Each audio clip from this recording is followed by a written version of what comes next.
Je m'appelle Tata Lara. Ma deuxième histoire, c'est l'histoire de Sorine. 23 minutes. Je ne peux pas le laisser mourir. C'est impossible. Il dit qu'il a saboté la clinique. Quoi? Qu'est-ce qu'il a dit? Je l'ai abandonné. Je ne le savais pas. Je suis ton fils. Je dois le sauver. Mais si tu le fais, tu risques tout. Je risque déjà tout en l'ignorant. 23 minutes. Je ne peux pas le laisser mourir. Reste avec moi, Baël. Je ne te laisserai pas partir. Sorienne, fais attention. Je ne peux pas. Je ne peux pas perdre mon fils. Tu dois choisir. Je m'appelle Tata Lara. En plus d'être animatrice, conceptrice et communicatrice, je suis aussi conseillère et mentor. Dans une pareille histoire, mon conseil numéro 1, c'est de séparer l'acte du lien. Quand une vie dépend de toi, le lien affectif ne doit jamais devenir un levier.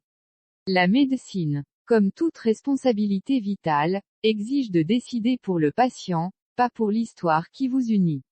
Mon conseil numéro 2 dans ce type d'histoire, l'urgence n'efface pas l'éthique. Même dans le chaos, certaines lignes ne se franchissent pas. Sauver à tout prix, oui, mais pas au prix de perdre définitivement ce que tu es.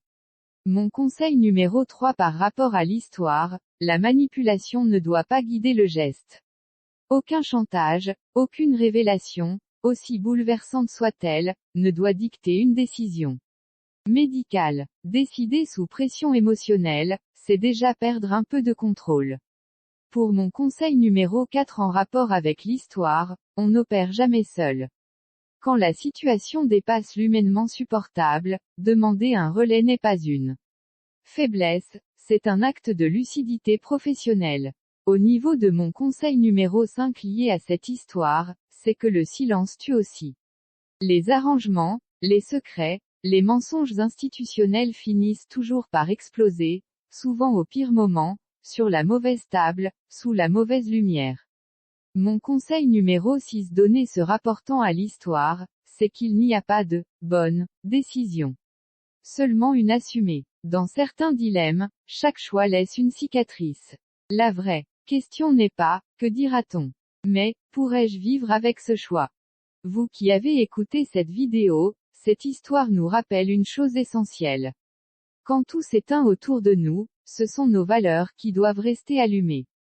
Et toi, jusqu'où irais-tu pour sauver quelqu'un qui t'a tout pris? C'était mes conseils, par rapport à ma deuxième histoire. C'est l'histoire de Sorine. L'histoire de Sorine, c'est la deuxième histoire des histoires de Tata Lara. Je m'appelle Tata Lara. Je fais les histoires de Tata Lara. Je m'appelle Tata Lara. Ne ratez pas les histoires de Tata Lara.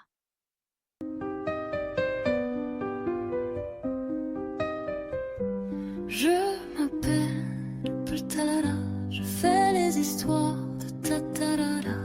Tatarara vous raconte des histoires, raconter des histoires, pas pour raconter, raconter des histoires, pour donner des conseils, grâce à ces histoires. Tatarara donne des conseils.